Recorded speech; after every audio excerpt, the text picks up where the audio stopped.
Hi, welcome to Mooney English.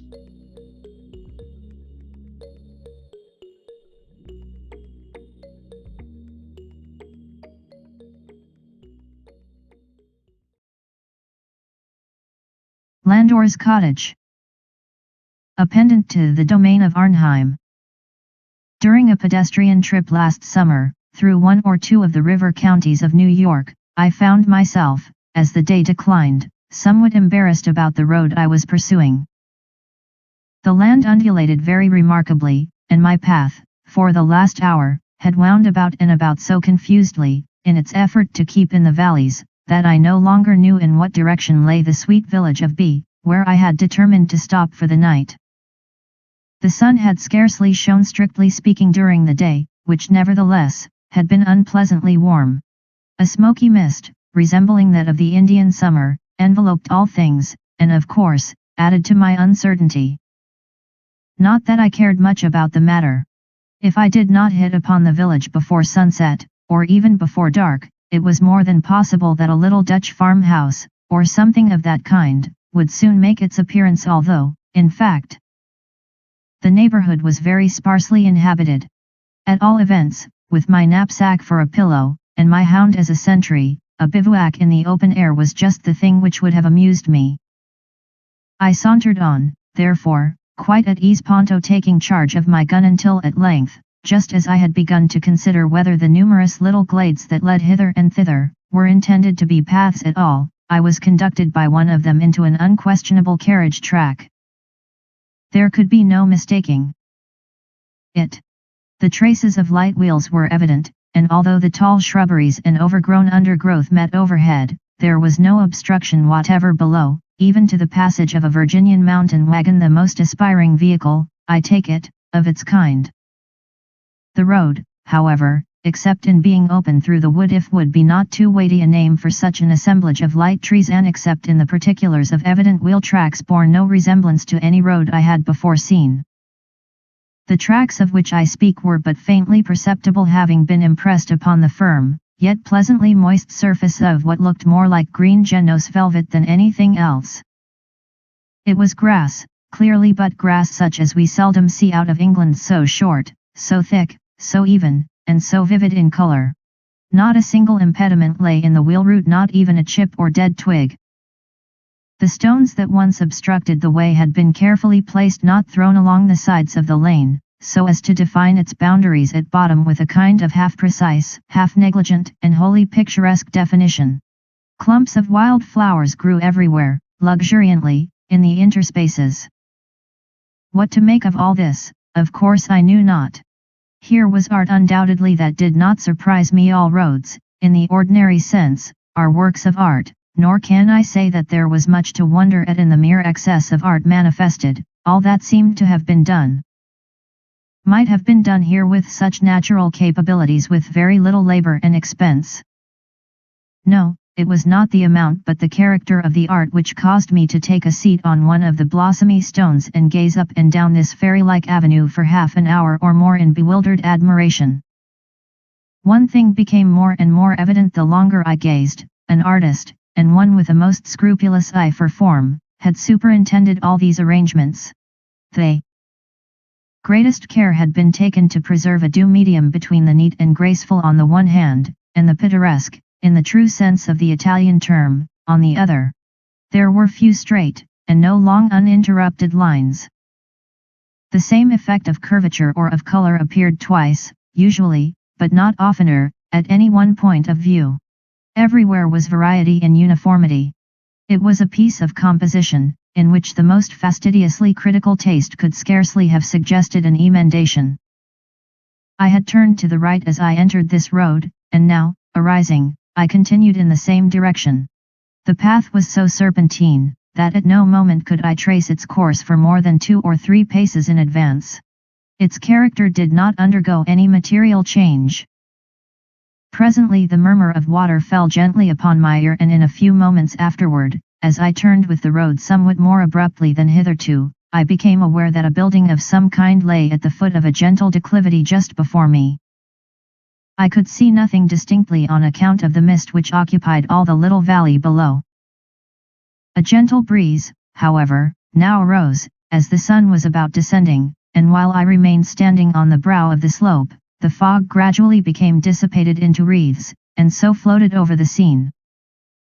As it came fully into view thus gradually as I describe it piece by piece, here a tree, there a glimpse of water, and here again the summit of a chimney, I could scarcely help fancying that the whole was one of the ingenious illusions sometimes exhibited under the name of vanishing pictures.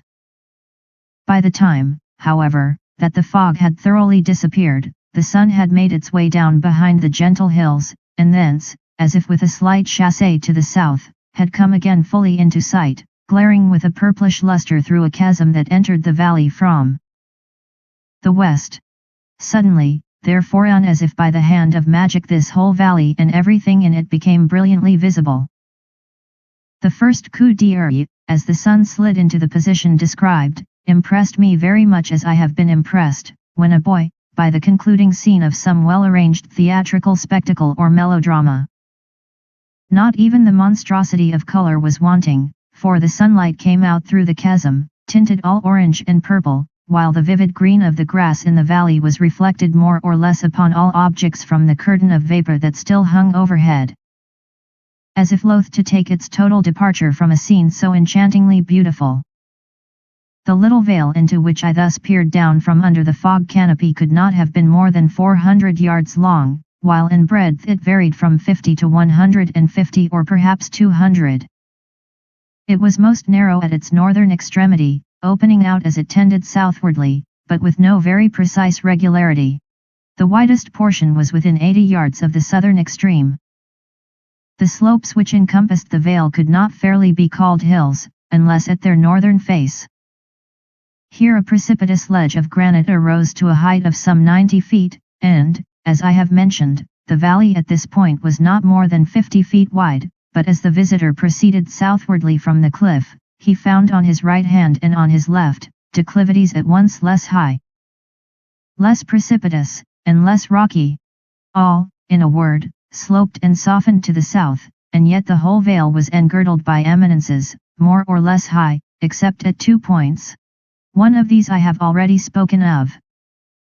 It lay considerably to the north of west, and was where the setting sun made its way, as I have before described, into the amphitheater. Through a cleanly cut natural cleft in the granite embankment. This fissure might have been 10 yards wide at its widest point, so far as the eye could trace it.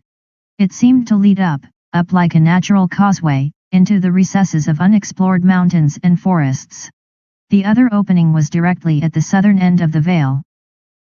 Here, generally, the slopes were nothing more than gentle inclinations, extending from east to west about 150 yards. In the middle of this extent was a depression, level with the ordinary floor of the valley.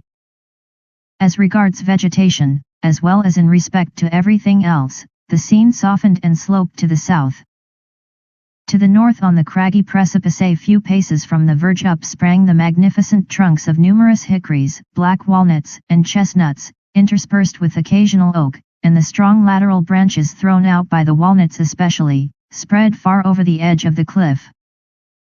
Proceeding southwardly, the explorer saw, at first, the same class of trees, but less and less lofty and Salvatoriish in character. Then he saw the gentler elm, succeeded by the sassafras and locust, these again by the softer linden, redbud, catalpa, and maple, these yet again by still more graceful and more modest varieties.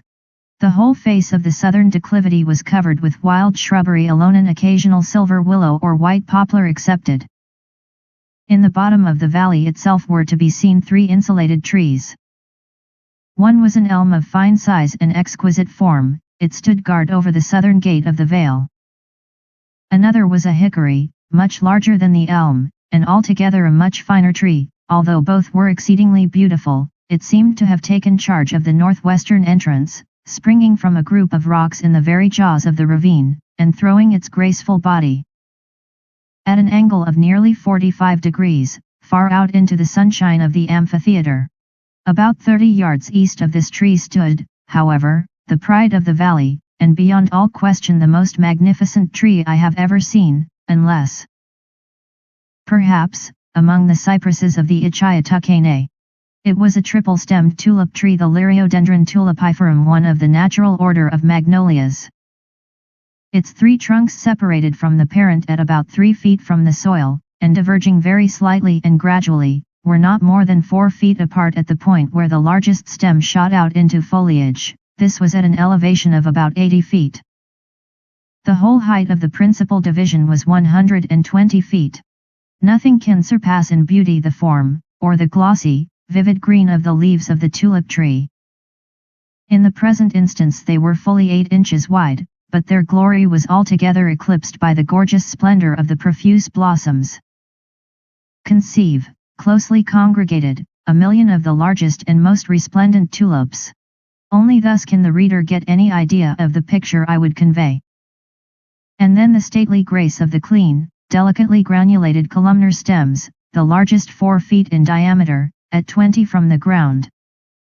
The innumerable blossoms, mingling with those of other trees scarcely less beautiful, although infinitely less majestic, filled the valley with more than Arabian perfumes.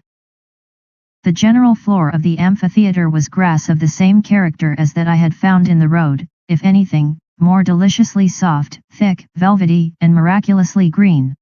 It was hard to conceive how all this beauty had been attained. I have spoken of 2 openings into the vale. From the one to the northwest issued a rivulet, which came, gently murmuring and slightly foaming, down the ravine, until it dashed against the group of rocks out of which sprang the insulated hickory. Here, after encircling the tree, it passed on a little to the north of east, leaving the tulip tree some 20 feet to the south, and making no decided alteration in its course until it came near the midway between the eastern and western boundaries of the valley. At this point, after a series of sweeps, it turned off at right angles and pursued a generally southern direction, meandering as it went until it became lost in a small lake of irregular figure. That lake gleaming near the lower extremity of the vale. This lakelet was, perhaps, 100 yards in diameter at its widest part. No crystal could be clearer than its waters. Its bottom, which could be distinctly seen, consisted altogether of pebbles brilliantly white. Its banks, of the emerald grass already described, rounded, rather than sloped, off into the clear heaven below, and so clear was this heaven, so perfectly, at times, did it reflect all objects above it, that where the true bank ended and where the mimic one commenced, it was a point of no little difficulty to determine. The trout, and some other varieties of fish, with which this pond seemed to be almost inconveniently crowded, had all the appearance of veritable flying fish. It was almost impossible to believe that they were not absolutely suspended in the air. A light birch canoe that lay placidly on the water, was reflected in its minutest fibers with a fidelity unsurpassed by the most exquisitely polished mirror. A small island, fairly laughing with flowers in full bloom, and affording little more space than just enough for a picturesque little building. Seemingly a fowl house arose from the lake not far from its northern shore, to which it was connected by means of an inconceivably light-looking and yet very primitive bridge. It was formed of a single, broad, and thick plank of the tulip wood. This was 40 feet long, and spanned the interval between shore and shore with a slight but very perceptible arch, preventing all oscillation. From the southern extreme of the lake issued a continuation of the rivulet, which, after meandering for, perhaps, 30 yards, finally passed through the depression in the middle of the southern declivity, and tumbling down a sheer precipice of 100 feet, made its devious and unnoticed way to the Hudson. The lake was deep at some points 30 feet, but the rivulet seldom exceeded 3, while its greatest width was about 8. Its bottom and banks were as those of the pond. If a defect could have been attributed, in point of picturesqueness, it was that of excessive neatness. The expanse of the green turf was relieved, here and there, by an occasional showy shrub, such as the hydrangea, or the common snowball, or the aromatic syringa, or, more frequently, by a clump of geraniums blossoming gorgeously in great varieties. These latter grew in pots which were carefully buried in the soil, so as to give the plants the appearance of being indigenous. Besides all this, the lawn's velvet was exquisitely spotted with sheep, a considerable flock of which roamed about the vale, in company with 3 tamed deer, and a vast number of brilliantly plumed ducks. A very large mastiff seemed to be in vigilant attendance upon these animals, each and all. Along the eastern and western cliffs where, toward the upper portion of the amphitheater, the boundaries were more or less precipitous, grew ivy in great profusion, so that only here and there could even a glimpse of the naked rock be obtained. The northern precipice, in like manner, was almost entirely clothed by grapevines of rare luxuriance, some springing from the soil at the base of the cliff, and others from ledges on its face. The slight elevation which formed the lower boundary of this little domain, was crowned by a neat stone wall, of sufficient height to prevent the escape of the deer. Nothing of the fence kind was observable elsewhere, for nowhere else was an artificial enclosure needed. Any stray sheep, for example, which should attempt to make its way out of the vale by means of the ravine, would find its progress arrested, after a few yards' advance, by the precipitous ledge of rock over which tumbled the cascade that had arrested my attention as I first drew near the domain.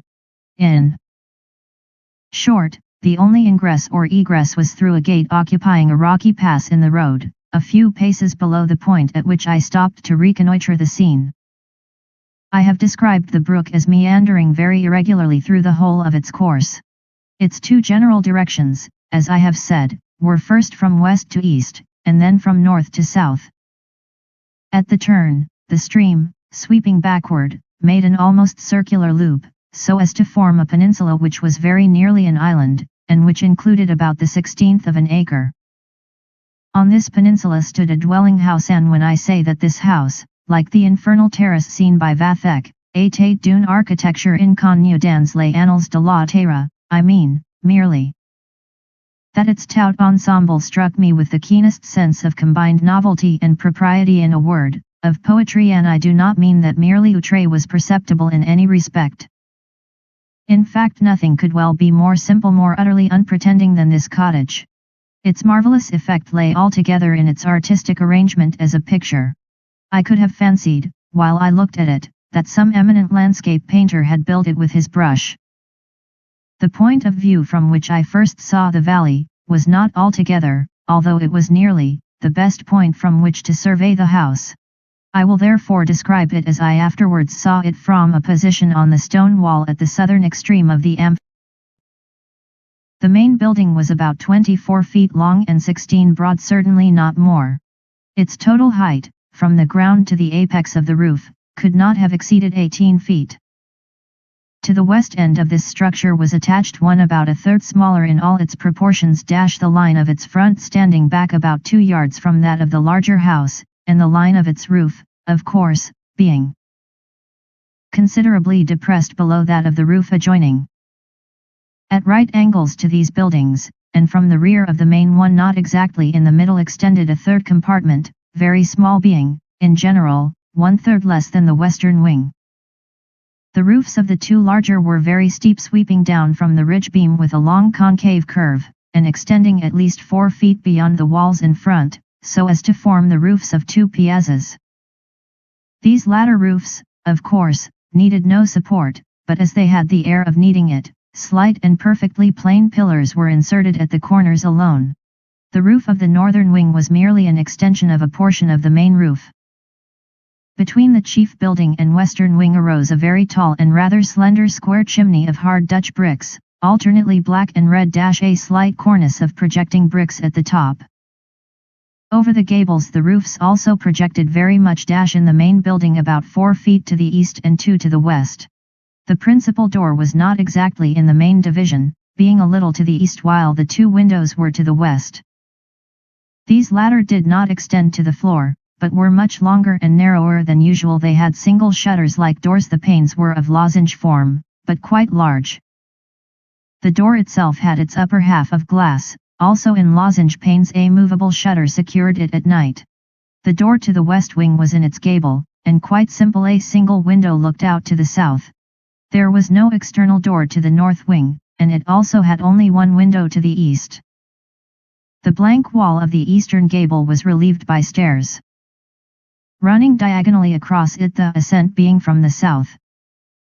Under cover of the widely projecting eave, these steps gave access to a door leading to the garret, or rather loft, for it was lighted only by a single window to the north, and seemed to have been intended as a storeroom.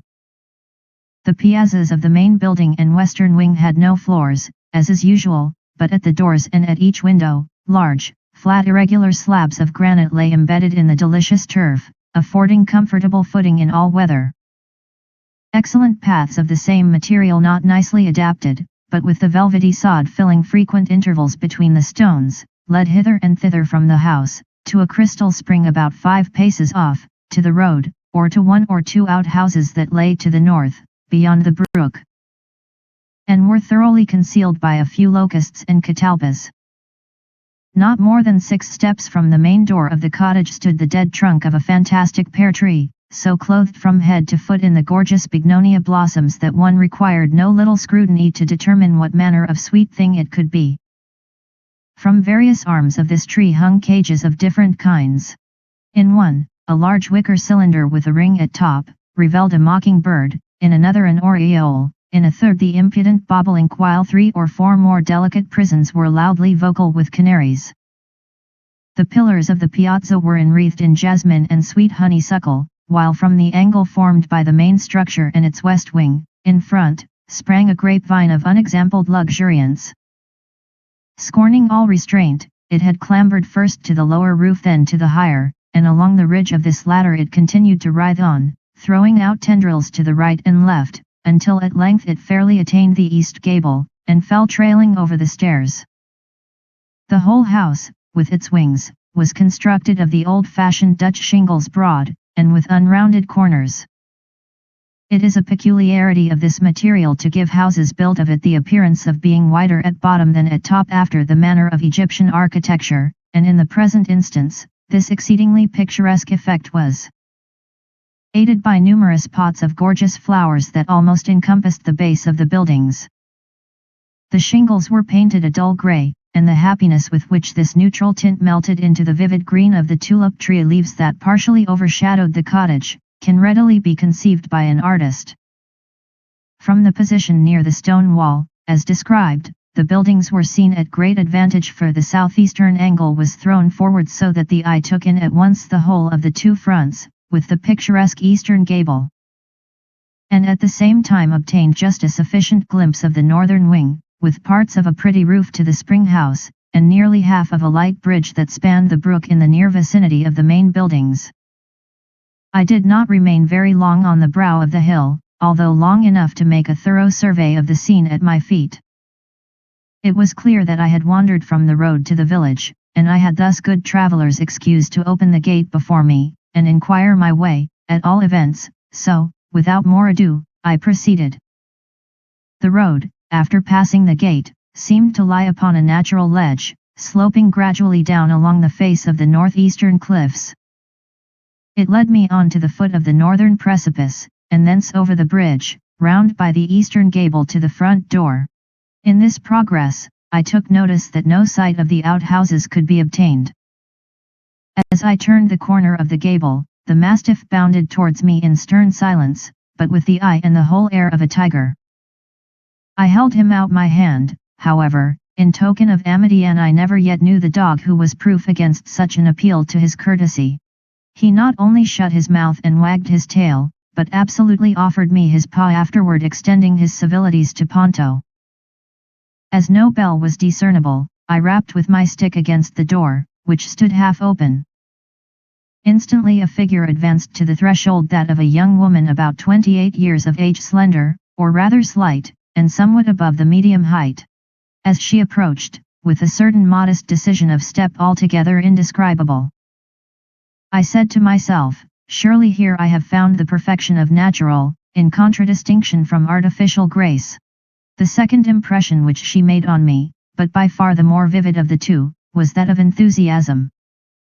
So intense an expression of romance, perhaps I should call it, or of unworldliness, as that which gleamed from her deep-set eyes, had never so sunk into my heart of hearts before. I know not how it is, but this peculiar expression of the eye, breathing itself occasionally into the lips, is the most powerful, if not absolutely the sole spell, which rivets my interest in woman. Romance, provided my readers fully comprehended what I would here imply by the word. Romance and womanliness seem to me convertible terms, and, after all, what man truly loves in woman, is simply her womanhood. The eyes of Annie were spiritual gray, her hair, a light chestnut. This is all I had time to observe of her. At her most courteous of invitations, I entered, passing first into a tolerably wide vestibule.